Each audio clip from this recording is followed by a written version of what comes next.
Assalamualaikum warahmatullahi wabarakatuh. Selamat pagi dan salam sejahtera bagi kita semua.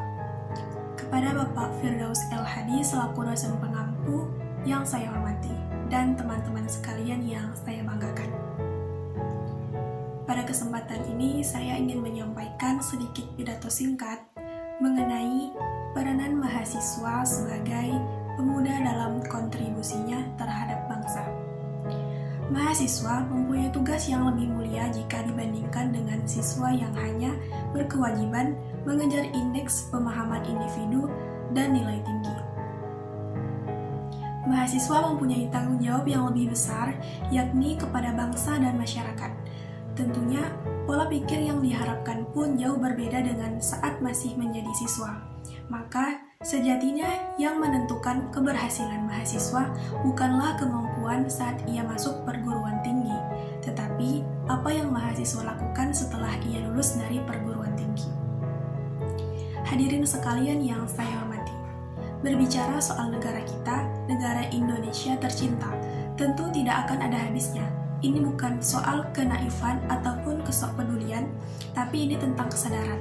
Kesadaran yang hanya akan subur jika pemiliknya mau menyemburkannya. Lalu, bagaimana dengan peranan seorang mahasiswa? Sebenarnya ada sebab mengapa kita menjadi mahasiswa. Semua pasti sudah tertulis dalam takdir. Secara tidak langsung, Tuhan telah memilih kita untuk menjadi pejuang intelektual dan moral karena mahasiswa adalah golongan yang paling menyentuh ranah masyarakat umum. Paling dekat dengan dua sisi berbeda, antara bawah dan atas, antara kanan dan kiri, dan antara kedamaian dan ketidakadilan. Mahasiswa mempunyai 3 peranan utama dalam kehidupan berbangsa dan bernegara, yakni sebagai agen of change, iron stock, dan social control. Sebagai agen of change, mahasiswa dipersiapkan untuk membuat perubahan ke arah yang lebih baik, namun dengan tidak melupakan nilai-nilai luhur bangsa dan jiwa Pancasila sebagai dasar fundamental. Sebagai iron stock, mahasiswa sebagai pemuda bangsa nantinya akan menjadi pengganti pemerintah dalam menjalankan roda kepemimpinan di Indonesia.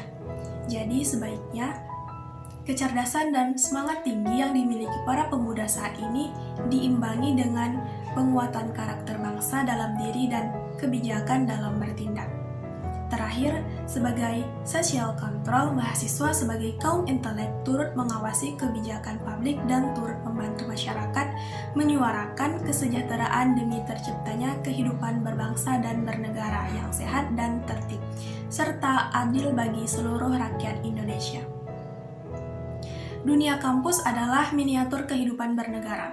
Berbeda dengan dunia sekolah yang hanya berisi kegiatan belajar mengajar, di tingkat perguruan tinggi banyak sekali terselenggara berbagai kegiatan, mulai dari kegiatan internal kampus hingga kegiatan eksternal kampus.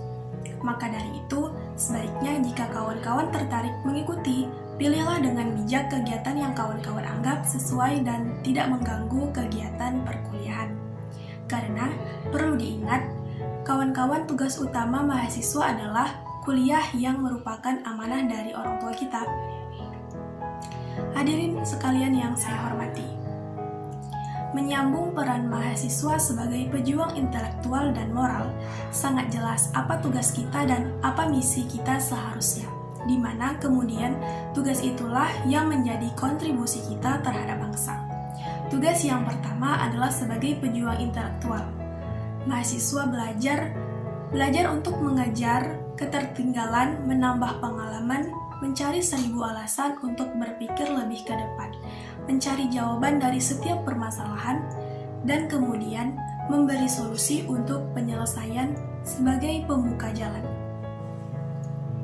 Tidak perlu memikirkan betapa sulitnya itu karena di mana ada kemauan pasti ada jalan. Kemudian, tugas yang kedua adalah sebagai pejuang moral. Saat belajar dan tahu tentang sebuah kebenaran, sebagai pemuda yang cenderung mempunyai sikap lebih kritis dan ideologis, sudah seharusnya ada pergerakan moral di dalam pergerakan pembelajaran kita.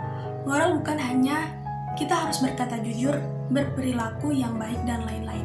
Tapi bagaimana kita menyikapi sesuatu yang benar-benar kita harus peduli atau memiliki arti lebih dibandingkan hal lain yang tentunya kita harus berkorban dengan mengambil resiko.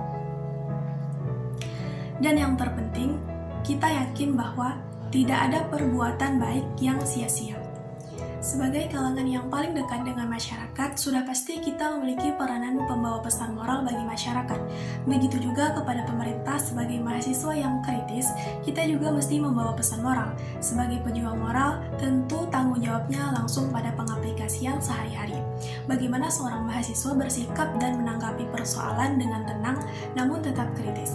Bagaimana seorang mahasiswa tidak diam ketika melihat penyimpangan dan ketimpangan keadilan, di mana ada rasa memiliki sebuah negara, mencintai dan menghargai.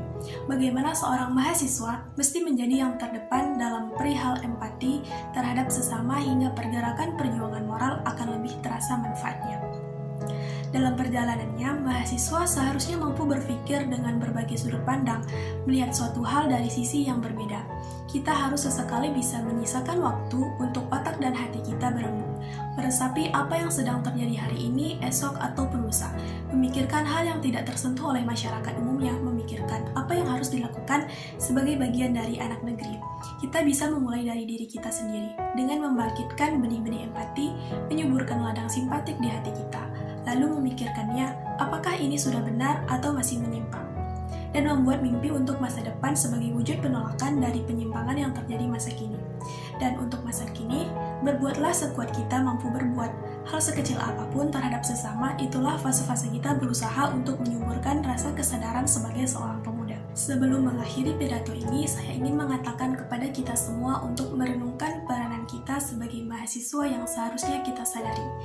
Tidak perlu melangkah terlalu jauh untuk mengabdi kepada masyarakat. Cukuplah di ruang lingkup kita terlebih dahulu.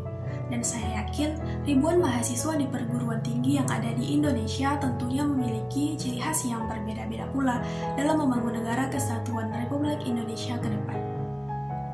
Jangan pernah tanya apa yang telah negara berikan kepada kita, tetapi apa yang telah kita berikan kepada negara.